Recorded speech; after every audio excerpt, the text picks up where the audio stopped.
अमित चाचान। सभापति महोदय, आपने मुझे गृह और कारागार पर बोलने का अवसर दिया, आपका बहुत बहुत धन्यवाद।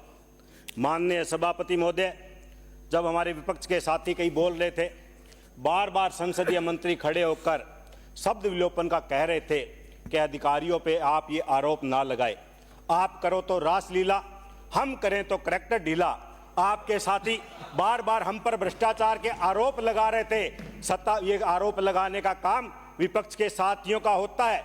आपके पास सत्ता है, आपके पास एजेंसियां है। अगर आपको लगता है हमने भ्रष्टाचार किया, आप जांच करवाइए, आपको कौन रोक रहा है? आप जांच करवाइए आय से अधिक संपत्तियों की, लेकिन आप जांच उसके साथ साथ अपनी स्वयं की भी कराइए, अधिकारी दीर्घा में बैठे तमाम उन अधिकारियों की भी कराइए, और आपको पता चला जाएगा कि भ्रष्टाचार किसने किया। जब हम एक दूसरे पे आरोप लगाते हैं, अधिकारी दीर्घा में बैठे अधिकारी हंसते हैं कि ये कारण तो हम हैं, लेकिन ये मूर्ख लोग एक दूसरे अपने पे आरोप लगा रहे हैं। ये तय नहीं देख रहे कि भ्रष्टाचार किन की वजह से हो रहा है। चाहे सरकार किसी की भी रही हो, भ्रष्टाचार हमेशा होता आया है, आज भी हो रहा है और आगे भी होगा। किसी ने ये नहीं सोचा कि इस भ्रष्टाचार को हम कैसे रोकें। अगर मंत्री जी दावा करते हैं तो मैं उनसे कहना चाहता हूं, आप ये सदन में खड़े होकर और एक शपथ के साथ कह दे कि हमारे राज्य के अंदर कोई भी अधिकारी कर्मचारी भ्रष्ट नहीं है, कोई भी पुलिस का अधिकारी मंथली रिश्वत नहीं लेता, कोई भी डिपार्टमेंट का कर्मचारी पैसा नहीं लेता। हम आपको मान जाएंगे,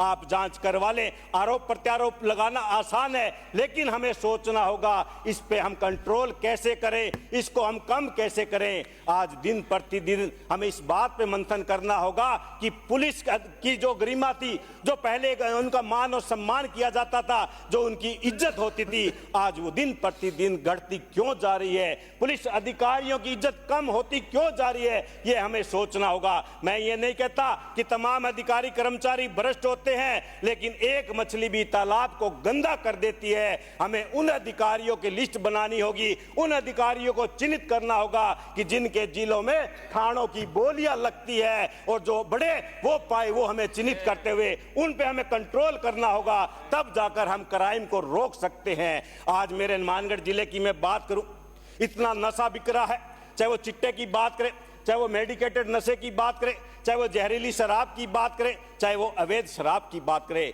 कार्रवाई हो रही है, लेकिन जिस तरह से आप बार बार बोलते हो ना, ये तो मछलियां पकड़ रहे हो, मछलियां पकड़ रहे हो, मगरमच्छों को नहीं पकड़ते। वो कार्रवाई नाम मात्र उस नशीले पदार्थ पे होती है जिससे कि उनकी जमानत हो जाती है। मगरमच्छ हमारे हाथ में नहीं आए। अगर पुलिस चाहे तो एक सुई भी उनकी सीमा में नहीं घुस सकती। फिर आज इतने बड़े बड़े चिट्टे, इतनी दारू, बड़े बड़े ट्रक कैसे हमारी सीमा क्षेत्र में आ रहे हैं। हरियाणा से लेकर गुजरात तक अवैध दारू, जहरीली शराब जाती है, वो कैसे तहन हो रहा है? क्योंकि ये सब मिली भुगती होती है। आज के पुलिस के पास जो पहले मुखबिर हुआ करते थे, उनकी कमी आ चुकी है। उन मुखबिरों की वजह से पुलिस बड़े से बड़े अपराधियों को पकड़ा करती थी। पुलिस की लाठी में मैं कहता हूं वो जादू की छड़ी तो नहीं, लेकिन इतनी कमजोर भी नहीं है। अगर पुलिस अपने पर आए तो पाताल में से ढूंढकर भी अपराधी को पकड़ सकती है और नशे पे पूर्ण रोक लगा सकती है। माननीय सभापति महोदय, 2009 में मेरे चक्कराजा सर हत्याकांड हुआ था, जिसके एक ही परिवार के 4 सदस्यों की रात को निर्मम हत्या कर दी गई।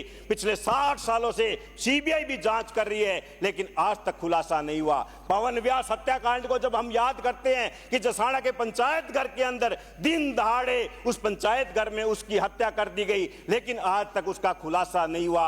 अगर पुलिस चाहे तो उन अपराधियों को पकड़ सकती है, लेकिन हमें संदेह होता है कि जो शुरुआती अनुसंधान हुआ था, कहीं ना कहीं उसमें कमी रह गई। इस वजह से वो अपराधी हमारे धूर से बाहर है, वो आज पकड़ में नहीं आ रहे। माननीय अध्यक्ष महोदय, जो पहले होता था आम जन में विश्वास, अपराधियों में डर, आज तो ये सब उल्टा हो चुका है। आम जन में तो ये डर पैदा हो चुका है और अपराधियों में एक विश्वास जाग चुका है। क्योंकि जहां भी थाने के अधिकारियों के पास बात करें, जो बड़े बड़े अपराधी जो इस 2 नंबर का काम करते हैं, जो भू माफिया, शराब माफिया हो, वो थाने में बैठकर पंचायती करने का काम इस कार्य राज्य में कर रहे हैं। ये माननीय बताना चाहता हूं, यह दर्द सिर्फ विपक्ष के साथियों का नहीं, सत्ता पक्ष के साथी जिन्होंने सरकार की तरफ से आज इस डिमांड पे शुरुआत की थी। डेगाना से आने वाले सदस्य है, जो एक सीनियर सदस्य मंत्री भी रहे हैं, उनका भी दर्द इस सदन के अंदर झलका था कि उनके भी जिले के अंदर कोई कार्रवाई नहीं हो रही। ये सत्ता पक्ष के साथियों ने भी आरोप माननीय सभापति महोदय लगाए हैं।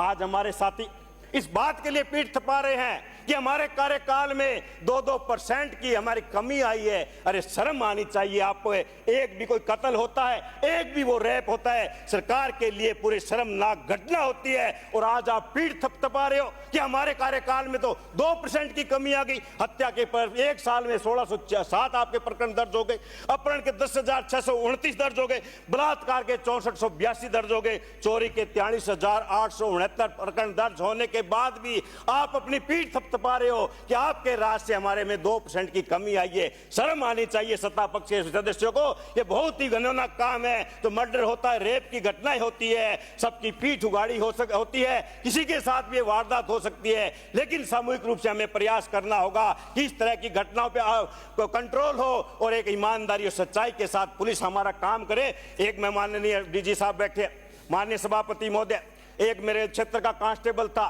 सुभाष काडवासा 2202, जो गंगानगर में चुनाव के दौरान 2015 में पदस्थापित था।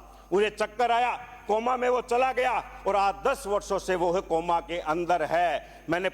हमारी सरकार थी, एक नियम भी हमने बनाया था कि संपूर्ण दिव्यांग के आश्रितों को अनुकंपा नियुक्ति मिलेगी। मेडिकल बोर्ड से उसको 100% संपूर्ण दिव्यांग का सर्टिफिकेट भी मिला है। मैं आपसे अनुरोध करूंगा, नियमों में स्थिरता देते हुए उसके परिवार को अनुकंपा नियुक्ति दी जानी चाहिए, क्योंकि 10 वर्षों से उसके परिवार की दयनीय स्थिति है। आपके ही परिवार का वो सदस्य रहा है, कांस्टेबल चुनाव ड्यूटी के दौरान हुआ है माननीय सभापति महोदय। इसलिए मैं सरकार से निवेदन करूंगा कि आप नियमों में स्थिरता देते हुए उसके परिवार को अनुकंपा नियुक्ति देने का आप काम करेंगे। माननीय सदस्य महोदय, यह सरकार की तो वो बात हो गई जो कहावत है, ऊंची दुकान फीके पकवान, थोथा चना बाजे घड़ा। बातें तो बड़ी बड़ी करते हैं, लेकिन धरातल पर इनका कोई काम नहीं है। मैं कहना चाहूंगा, रास्ता भी जानता हूं, चलना भी जानता हूं, मैं आग हूं, तबीयत से जलना भी जानता हूं। मुझे मोम ना समझो जो झट से पिघल जाएगा, मैं वो सूरज हूं जो डूब कर निकलना भी जानता हूं। माननीय सभापति महोदय, मेरे क्षेत्र के अंदर पूर्व में एक मेघाना की चौकी स्वीकृत हुई थी, जिसका संचालन भी शुरू हो चुका, जमीन भी आवंटन कर दी गई है और अस्थायी भवन भी दे दिया गया है, लेकिन 1.25 साल से वो आपने चौकी को बंद कर दिया। उसमें किसी भी स्टाफ को आपने नहीं लगाया। मैंने कई बार एसपी साहब से बात भी की है, तो मेरा वो निवेदन है, जो मेघाना चौकी स्वीकृत की गई थी उसका आप संचालन किया जाए।